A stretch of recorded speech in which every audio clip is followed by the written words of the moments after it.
Terima kasih Anda masih bersama kami pemirsa di MNC News Prime. Pemerintah telah melonggarkan aturan penggunaan masker di tempat terbuka.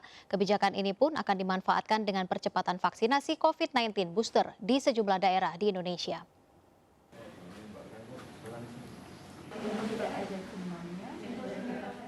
Pemerintah melonggarkan aturan penggunaan masker di ruang terbuka. Hal ini sebagai bagian dari penyesuaian penanganan pandemi, terlebih positivity rate saat ini stabil di bawah 1%. Untuk itu, Badan Intelijen Negara Daerah Istimewa Yogyakarta semakin mengencarkan vaksinasi di semua wilayah. Kepala BIN DIY, Brigjen Pol Andri Wibowo mengatakan upaya preventif ini untuk terus meningkatkan kualitas imunitas masyarakat sehingga mereka bisa beraktivitas dengan aman di semua tempat. Vaksinasi dilakukan di 4 titik, yakni di Klinik Mediska Kota Yogyakarta, Puskesmas Waten Kabupaten Kulon Progo, Dinas Kesehatan Kota Yogyakarta, dan Poltekkes Kementerian Kesehatan Kabupaten Sleman. Badan Intelijen Negara Daerah atau BIN Riau juga terus melakukan percepatan vaksinasi COVID-19 booster. Khusus untuk Provinsi Riau yang terdiri dari 12 kabupaten kota, BIN memasang target bisa menyuntikkan 279.000 dosis setiap bulan. Kabinda Riau, Brigjen TNI Amino Setiabudi mengatakan, capaian pada akhir tahun di Riau nantinya bisa mencapai sedikitnya 3,3 juta dosis. Hingga 17 Mei 2022 kemarin, tercatat dosis pertama 111,46%, dosis kedua sebesar 95,80%, dan dosis 3 atau booster tercapai 36,75%. Vaksinasi serentak dilakukan di 12 kota kabupaten di Riau, di antaranya Pekanbaru, Siak, Rokan Ilir, Rokan Hulu, Pelalawan, serta Meranti. Tim Liputan iNews melaporkan. Ya, tidak hanya di Indonesia pemirsa, sejumlah negara pun juga sudah lebih dahulu mengeluarkan kebijakan pelonggaran penggunaan masker. Pertama di Denmark, pemerintah Denmark mengumumkan peraturan bebas masker setelah berhasil melewati masa kritis kasus COVID-19 yang mencapai angka 50 ribuan kasus per hari pada tahun 2020 silam. Selanjutnya adalah Amerika Serikat. Dengan perkembangan teknologi di sana, pada Mei 2021 Amerika Serikat mengumumkan pelonggaran penggunaan masker di ruang publik di seluruh penjuru negara bagian. Menyusul Amerika Serikat adalah pemerintah negara Yunani pada bulan Juni 2021 ikut mengumumkan tidak adanya kewajiban bagi masyarakat yang sudah mendapatkan dosis vaksin penuh 1 dan 2 untuk menggunakan masker di ruang publik. Berikutnya adalah Italia, meski sempat menjadi negara pertama yang menemukan kasus COVID-19 dan mengalami berbagai gelombang COVID-19, pada 28 Juni 2021, Menteri Kesehatan Italia mengumumkan keputusan pemerintah untuk pembebasan masker bagi masyarakat Italia. Dan selanjutnya adalah Korea Selatan, pemirsa, juga menjadi salah satu negara di Asia pertama yang memperbolehkan masyarakatnya untuk tidak menggunakan masker di ruang publik.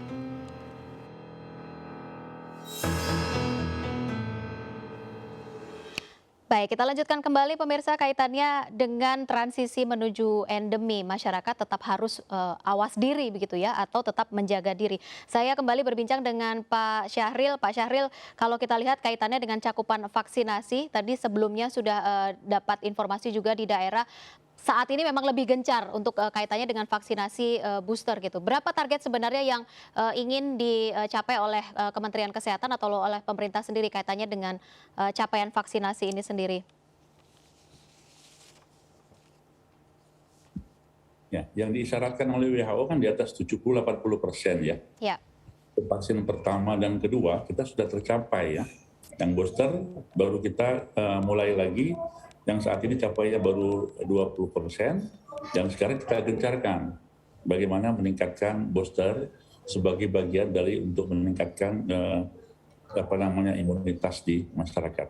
Baik. Memang kemarin dilakukan penelitian serosurvei, Mbak ya, untuk melihat seberapa besar antibodi yang terbentuk pada masyarakat kita, dan hasilnya serosurvei yang kedua itu sampai 98% ya Pak Diki ya, sampai 99%. Artinya ada suatu keberhasilan di kita bahwa antibodi itu sudah terbentuk di masyarakat kita. Baik, kalau tadi kaitannya dengan antisipasi untuk varian baru gitu yang memang sekarang sudah banyak merebak di negara-negara lain, bahkan tadi Pak Menteri Kesehatan juga menyampaikan sudah masuk ke dalam Indonesia tapi mungkin tidak terlalu akan menyebar begitu. Apa langkah antisipasi dari Kemenkes sendiri? Ya, saya kira tahapan-tahapan ini sudah kita lakukan ya dengan pengetatan protokol kesehatan yang kemarin digencarkan seluruh masyarakat, yang kedua dengan vaksinasi, maka kekebalan yang timbul di masyarakat yang disebut dengan herd immunity sudah sangat membanggakan kita. Dengan survei yang saya katakan tadi yang kedua, itu sudah terbentuk sampai 97%. Nah, dengan inilah maka varian baru yang kita kemarin Omicron, itu kelihatannya tidak begitu dahsyat atau prevalensi tinggi ya dibanding dengan Delta. Salah satu penyebabnya karena memang di samping protokol kesehatan kita juga terbentuknya imunitas melalui vaksin, baik yang pertama maupun yang kedua. Nah, upaya-upaya ini saya kira tetap kita pertahankan supaya varian apapun yang muncul di kemudian hari akan lebih ringan gejalanya terhadap kita yang saat ini ada. Sehingga kita betul-betul di masa transisi ini kita lewati dengan baik dan kita akan masuk dengan masa endemis. Begitu, Pak. Baik, kalau tadi Pak Diki juga sempat menyatakan ada kaitannya dengan kelompok masyarakat yang rentan begitu. Bagaimana dengan konsep pelonggaran masker ini, kemudian juga penjaminan kepada kelompok-kelompok yang rentan begitu?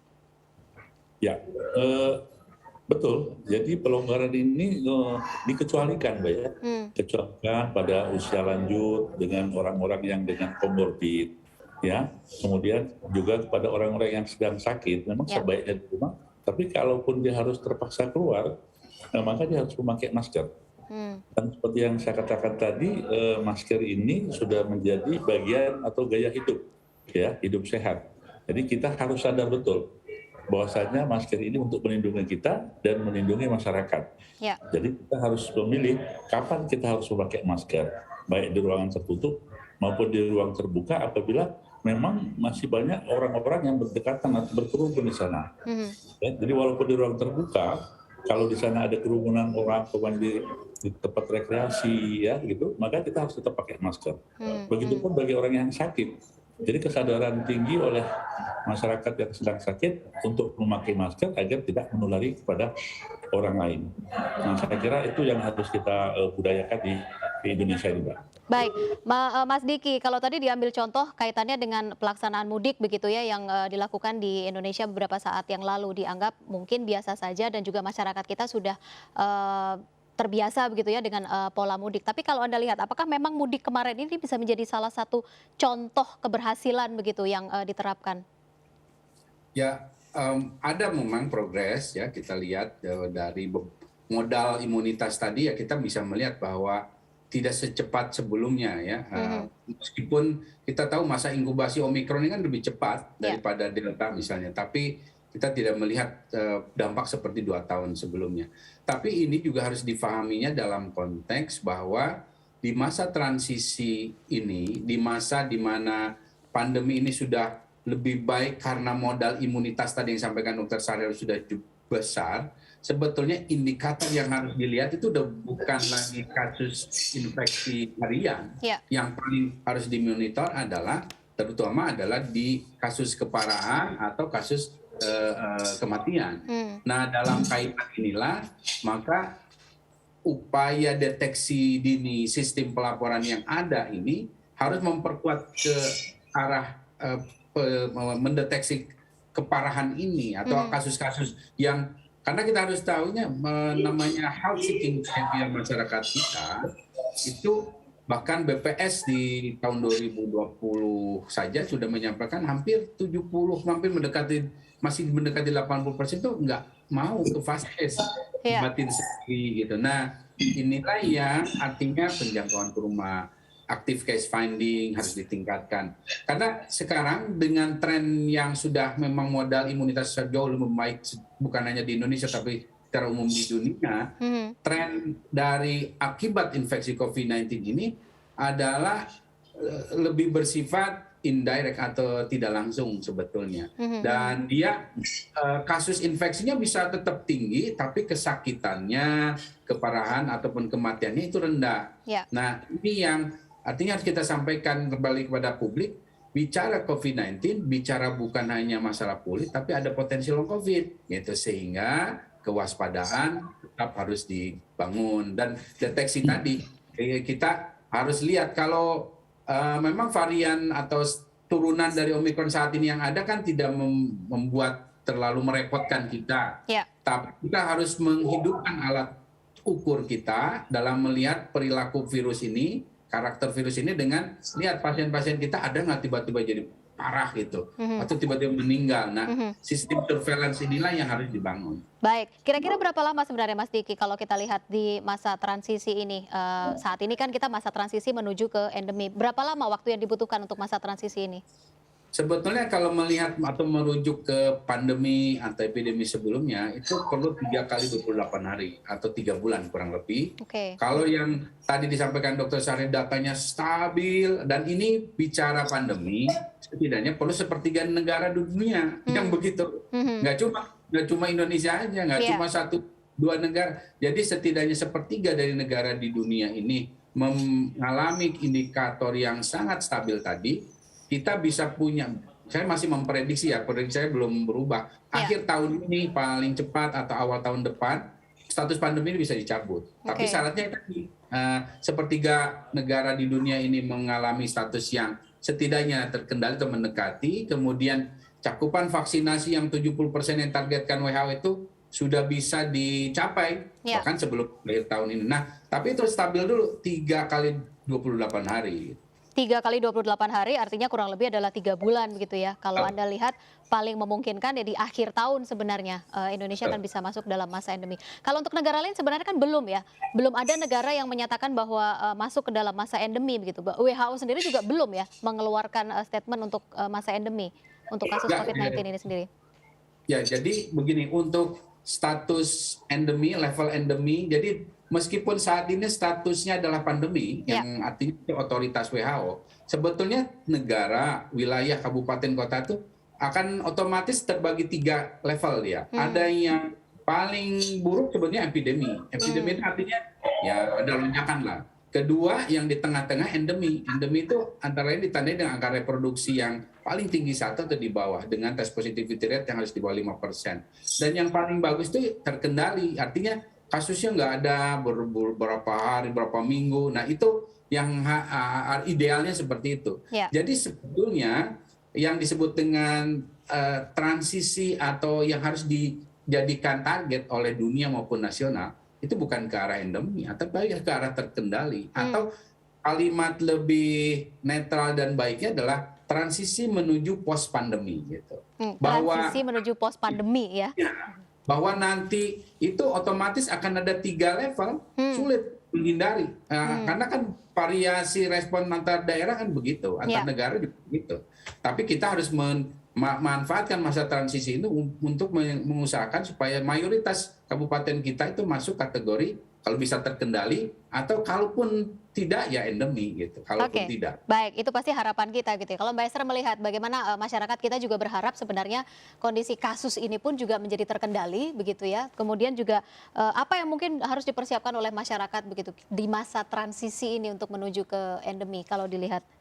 Ya, kalau kita lihat sebetulnya masalahnya bukan sekedar memakai masker atau tidak memakai masker. Ya. Jadi dari kasus-kasus yang lalu terlihat bahwa banyak kematian atau keparahan itu karena komorbid. Jadi ada kondisi kesehatan lain yang dialami masyarakat. Saya lihat begini, anjuran untuk hidup sehat itu baik, tetapi anjuran untuk hidup sehat ini tidak cukup.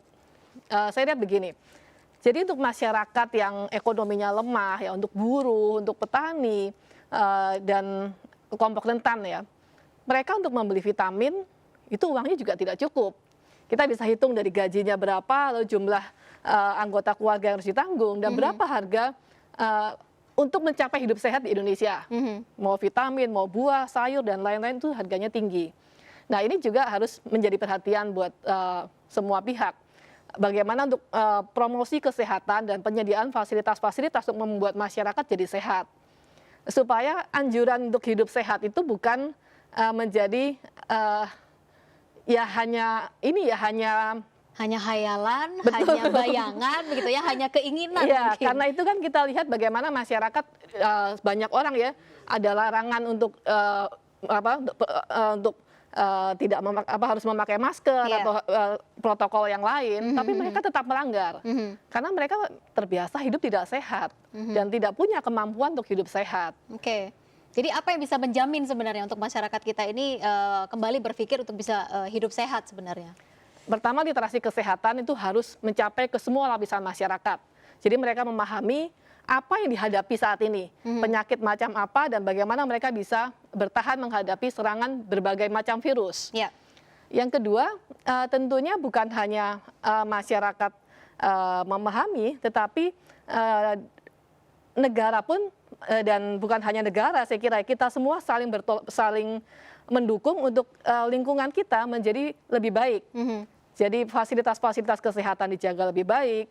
Dan tidak ada kendor ya, tetap cuci tangan terjaga, air bersih disediakan tersedia untuk semua. Ini menjadi syarat yang penting menurut saya.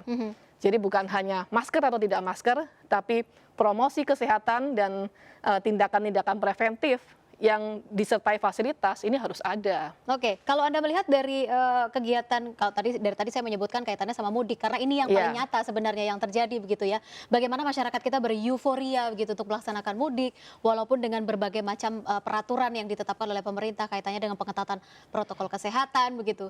Kalau Anda lihat perilaku yang dilakukan oleh masyarakat kita ini, apakah memang sudah menunjukkan tanda keberhasilan? Masyarakat kita juga sudah semakin mengerti begitu kaitannya dengan protokol gitu kan, atau seperti apa Mbak Esther? Iya, kok dari segi formalitas dan kesadaran bahwa ada bahaya, saya lihat masyarakat memahami itu, ada bahaya. Tetapi juga kesadaran itu ada pemikiran lain di masyarakat bahwa ternyata situasi sudah aman. Lalu berelasi dengan keluarga dan teman-teman itu ternyata tidak menimbulkan sakit. Kalau saya perhatikan juga begini. Sudah cukup lama ya masalah COVID ini tidak lagi menjadi berita yang aktual di semua media massa. Saya mengamati selalu itu.